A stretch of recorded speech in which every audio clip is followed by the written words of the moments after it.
చూస్తున్నారు రష్యా ఇంకా ఉక్రెయిన్ మధ్య యుద్ధ వాతావరణం కంటిన్యూ అవుతుంది. అయితే ఇప్పటికే టర్కీలో జరిగిన శాంతి చర్చలు కూడా విఫలమయ్యాయి. ఏదైతే ఉక్రెయిన్ ఒక 2 రోజుల క్రితం ఉక్రెయిన్ డ్రోన్లతో దాడి చేసిందో ఆ దాడి చేసి ఉక్రెయిన్ చాలా పెద్ద తప్పు చేసిందంటూ కూడా పుతిన్ వ్యాఖ్యానించారు. సో దీంతో ఏదైతే టర్కీలో రెండోసారి జరిగిన శాంతి చర్చలు కూడా విఫలమైనట్టు తెలుస్తోంది. దీంతో పరస్పర దాడులకు కూడా రెండు దేశాలు సిద్ధంగా ఉన్నట్టు తెలుస్తోంది.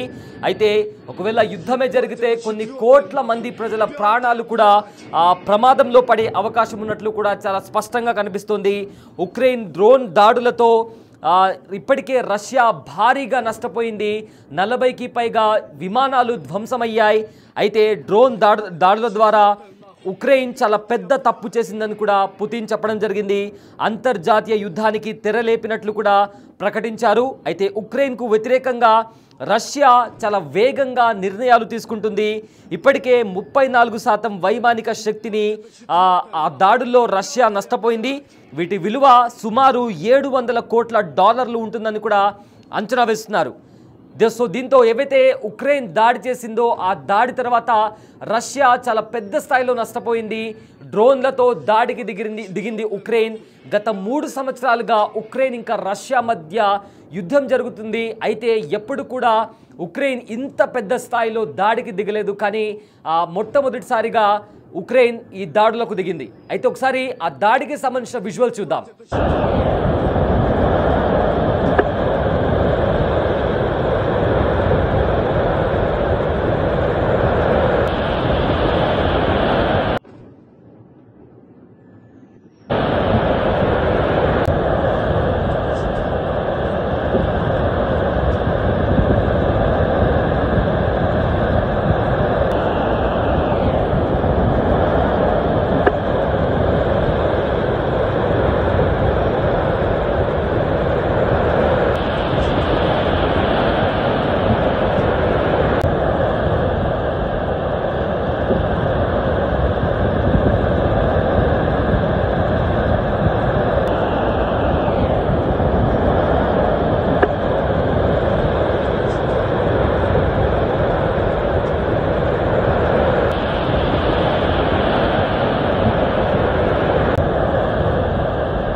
రష్యాపై ఉక్రెయిన్ చేసిన అత్యంత ప్రమాదకరమైన డ్రోన్ దాడి ఇప్పుడు ప్రపంచవ్యాప్తంగా చర్చకు దారితీసింది.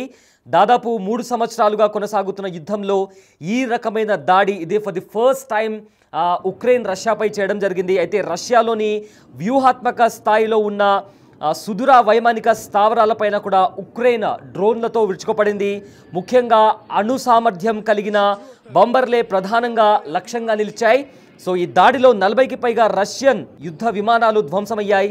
దాదాపుగా $7 బిలియన్ల ఆస్తి నష్టం జరిగినట్టు తెలుస్తోంది. అయితే మాస్కో కూడా ఈ దాడిని ధృవీకరించింది. అయితే టర్కీలోని ఇస్తాంబుల్లో కూడా శాంతి చర్చలు కూడా విఫలమయ్యాయి. సో దీంతో యుద్ధ మేఘాలు ఇరు దేశాల మధ్య యుద్ధ మేఘాలు కమ్ముకున్నాయి. అయితే ఇదే అంశానికి సంబంధించిన పూర్తి డీటెయిల్స్ మా కలీగ్ రామ్దాస్ అందిస్తారు.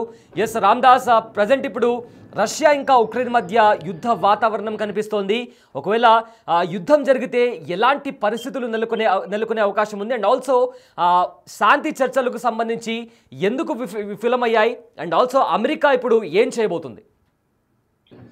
అంటే మొదటి నుంచి కూడా ఈ శాంతి చర్చలు పెద్దగా ఫలితం ఇవ్వలేదని చెప్పాలి. రష్యా ఉక్రెయిన్ మధ్య తుర్కీ ఇస్తాంబుల్ వేదికగా తుర్కీ దేశంలో జరుగుతున్నటువంటి ఈ చర్చలు కూడా ఇప్పుడు మళ్ళీ ఫెయిల్ అయ్యాయని చెప్పాలి. అంటే ఇప్పటికే 3 ఏళ్లుగా ఈ యుద్ధం కొనసాగుతుంది. దీనికి ముగింపు పలికేందుకు చేపట్టిన ప్రయత్నాలు అయితే మళ్ళీ విఫలమయ్యాయని చెప్పొచ్చు. ఎందుకంటే తుర్కీలో ఇస్తాంబుల్లో సిరగాన్ ప్యాలెస్ లో జరుగుతున్నటువంటి ఈ 2వ విడత చర్చలు కూడా ఎలాంటి స్పష్టమైన ఫలితాలు ఇవ్వలేదు. కారణం పరస్పరం దాడులు చేసుకోవడం. మొన్న రష్యా అధ్యక్షుడు టార్గెట్ గా రష్యా అధ్యక్షుడు పుతిన్ ఎయిర్ కాన్వాయ్ టార్గెట్ చేస్తూ ఉక్రెయిన్ ఎక్కడైతే అటాక్స్ కి ప్లాన్ చేసిందో దాంతో ఒక్కసారిగా రష్యా రెచ్చిపోయింది. ఉక్రెయిన్ పై పరస్పరం అంటే బాంబు దాడులకు దిగుతున్న పరిస్థితి. ఇటు ఉక్రెయిన్ కూడా అదే స్థాయిలో ప్రతీకార దాడులకు దిగింది. స్పైడర్ వెబ్ పేరుతో భీకర దాడులు చేసింది. రష్యా పూర్తి సైనిక సామర్థ్యాన్ని కూడా ఛాలెంజ్ చేసే పరిస్థితి వచ్చింది. అంటే ఇక్కడ చర్చల కంటే ఒక రోజు ముందే ఉక్రెయిన్ భారీ వైమానిక దాడికి పాల్పడి రష్యా వైమానిక స్థావరాలను ధ్వంసం చేయడంతో చర్చల వాతావరణం అయితే పూర్తిగా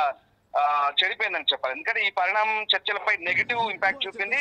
ముఖ్యంగా అంటే తుర్కీ విదేశాంగ మంత్రి ఫిదాన్ అధ్యక్షతన జరిగినటువంటి ఈ చర్చల్లో అటు ఉక్రెయిన్ తరపున ఉక్రెయిన్ రక్షణ మంత్రి రుస్తుం పాల్గొన్నారు. రష్యా తరపున పుతిన్ సలహాదారు మెడిన్స్కీ కూడా పాల్గొన్నారు. ప్రధానంగా అంటే ఈ చర్చల్లో కాల్పుల విరమణకు సంబంధించే చర్చ జరిగినప్పటికీ ఇక్కడ ఎలాంటి డీల్ కుదరలేదు, ఎలాంటి ఒప్పందం కుదరలేదు అనే అంశం చాలా స్పష్టమవుతుంది. అంటే ఓవైపు అటు శాంతి చర్చలు జరుగుతున్నాయి, మరోవైపు ఇటు పరస్పరం దాడులకు పాల్పడుతున్న పరిస్థితి. మరి అంటే భయంకరంగా ఉక్రెయిన్ కూడా పూర్తిగా ఆ స్పైడర్ వెబ్ తో జరిగినటువంటి దాడులు ఒక్కసారిగా రష్యా కూడా పసిగట్టలేకపోయింది. ఎందుకంటే అత్యంత ఆధునికమైనటువంటి ఆయుధ సంపత్తి కలిగినటువంటి రష్యా S-400 లాంటి ఎయిర్ డిఫెన్స్ సిస్టమ్ కలిగినటువంటి రష్యా కూడా ఒక్కసారిగా ఆ దాడులను పసిగట్టలేక చాలా వరకు నష్టపోయిన పరిస్థితి కనబడుతుంది. అయితే రెండు దేశాల మధ్య ఈ చర్చలకు సంబంధించి కాల్పుల వినపై ఎలాంటి స్పష్టత రాకపోయినా యుద్ధ ఖైదీల మార్పిడికి సంబంధించి అయితే అంగీకరించిన పరిస్థితి కనబడుతుంది. మీకు తెలిసిందే గతంలో కూడా 1000 మంది యుద్ధ ఖైదీల మార్పిడికి సంబంధించి ఇటు చర్చలు జరుగుతున్న క్రమంలో అటు రష్యా ఉక్రెయిన్ మధ్య ఇటు గొడవలు జరుగుతున్న పరిస్థితి. ఈ నేపథ్యంలో తాజాగా జరిగినటువంటి ఈ చర్చల అనంతరం లిథువేనియాలో ఉన్నటువంటి ఉక్రెయిన్ అధ్యక్షుడు జెలెన్స్కీ అయితే దీనిపై రియాక్ట్ అయ్యారు. ఎక్కువ మంది యుద్ధ ఖైదీల విడుదలకు సంబంధించి చొరవ తీసుకుంటామని చెప్తున్న పరిస్థితి కనబడుతుంది. ఉక్రెయిన్ అయితే సంబరాల్లో ఉంది. వాస్తవానికి తాము జరిపిన దాడిలో రష్యా భారీ నష్టాన్ని చవిచూస్తుందంటూ ఉక్రెయిన్ అయితే ఒక రకంగా ఆనందంలో ఉన్న పరిస్థితి కనబడుతుంది. ఏదేమైనప్పటికీ కూడా 1.5 ఏళ్ల నుంచి ఒక ప్లానింగ్ చేస్తున్నారు రష్యాపై ఉక్రెయిన్ చేపట్టిన ఇది అత్యంత పెద్ద దాడి అని చెప్పొచ్చు. అంటే ఎందుకంటే ఈ 3 ఏళ్లలో అతిపెద్ద భారీ దాడిగా చెప్పొచ్చు. దాదాపు 117 డ్రోన్లను వినియోగించారు. ఈ దాడుల వల్ల రష్యా వైమానిక సామర్థ్యం దాదాపు 34% డ్యామేజ్ అయినట్టుగా ఇటు జెలెన్స్కీ చెప్తున్న పరిస్థితి కనబడుతుంది. అంటే ముఖ్యంగా డ్రోన్లను చెక్క పెట్టెల్లో పెట్టి మరి చాలా అత్యంత రహస్యంగా రష్యాపై అటాక్ చేయడము, రష్యన్ స్పైస్ కానీ, రష్యన్ ఎయిర్ డిఫెన్స్ సిస్టమ్ కానీ, రష్యన్ సైనిక బలగాలు కానీ ఏవి గుర్తించలేని పరిస్థితుల్లో చాలా పక్కాగా దాడి చేశారని చెప్పొచ్చు. సో ఈ దాడి security services, Russian security services office పక్క నుంచే ప్రయోగించినట్టుగా కూడా చెప్తున్నారు. ఇది అత్యంత పెద్ద దాడి, ఈ 3 ఏళ్లలో కూడా అత్యంత పెద్ద దాడిగా చెప్తున్నారు. సో ఈ రకంగా రష్యాకైతే చాలా డ్యామేజ్ అయితే జరిగింది. సో మొత్తం మీద ఉక్రెయిన్ అయితే విజయం సాధించామనే ధోరణిలోనే ప్రస్తుతం కనబడుతోంది. సో రష్యాకు చెందిన 41 యుద్ధ విమానాలను పూర్తిగా డిస్ట్రాయ్ చేయగలిగింది. సో ఆ రకంగా ఇప్పుడైతే ఉక్రెయిన్ ఈ దాడిని ఒక గణనీయమైన విజయంగానే చెప్తోంది. సో ఆ రకంగా ఉక్రెయిన్ రష్యా మధ్య ప్రస్తుతానికి ఈ జరుగుతున్నటువంటి దాడుల పరంపర నేపథ్యంలో మరి ఇరు దేశాల మధ్య నిజంగా మళ్ళీ శాంతి చర్చలు కానీ, శాశ్వత కాల్పుల విరమణ ఒప్పందం కానీ ఎలాంటి పరిస్థితులు ఉంటాయి, సానుకూలమైన వాతావరణం ఉంటుందా లేదా అనేది మాత్రం చూడాల్సింది. ఓవైపు డొనాల్డ్ ట్రంప్ కూడా జోక్యం చేసుకుంటూ ఈ శాంతి చర్చల ప్రక్రియకు సంబంధించి ఇరు దేశాలను కూడా బెదిరింపు ధోరణిలో వెళ్తున్నారు.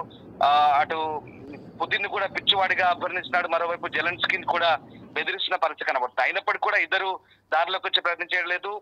ట్రంప్ వ్యాఖ్యల్ని ఇటు పుతిన్ కూడా ఏమాత్రం లెక్కలకు తీసుకోవట్లేదు. క్రెమ్లిన్ వైపు నుంచి కూడా చాలా ఘాటుగా అటు వైట్ హౌస్ కి రియాక్షన్ అనే పరిస్థితి కనబడుతుంది. సో ఏదేమైనప్పటికీ కూడా ఇరు దేశాలు ఇప్పుడు డైరెక్ట్ గా డ్రోన్ అటాక్స్ చేసుకోవడం, పరస్పరం మిసైల్స్ తో బాంబింగ్ చేసుకోవడం, ఆ రకమైనటువంటి పరిస్థితుల నేపథ్యంలో మరి మళ్ళీ రష్యా ఉక్రెయిన్ పరిస్థితి ఏం జరగబోతుంది. ఈ నేపథ్యంలోనే అటు రష్యా కూడా అణుదాడులకు సిద్ధమవుతుందనే ఆందోళన వ్యక్తం చేసిన నేపథ్యంలో అటు ఇటు యూరోపియన్ యూనియన్ దేశాలు, మరికొన్ని పశ్చిమ దేశాలు ఉక్రెయిన్ కు బాధ్యతగా నిలుస్తామంటూ బాహాటంగా ప్రకటనలు చేయడం. సో ఎలాంటి పరిస్థితులకు దారి తీయబోతుంది, భవిష్యత్తులో ఈ రెండు దేశాల మధ్య శాంతి చర్చలు పునరుద్ధరించబడతాయా లేదా ఇంకా ఇలాంటి పరిస్థితులు ఉంటాయని మాత్రం చూడాల్సిందే. సో మొత్తం మీద ఇస్తాంబుల్ వేదికగా జరిగినటువంటి శాంతి చర్చలు అయితే పెద్దగా ఇక్కడ ఫలితాలను ఇవ్వలేదని చెప్పాలి.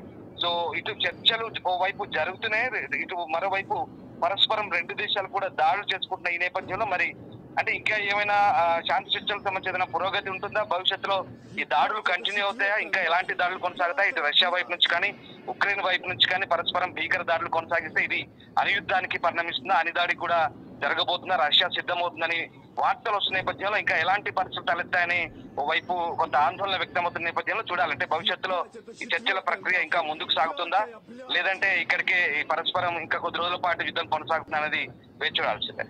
Right, thank you Ramdas, thanks for the update.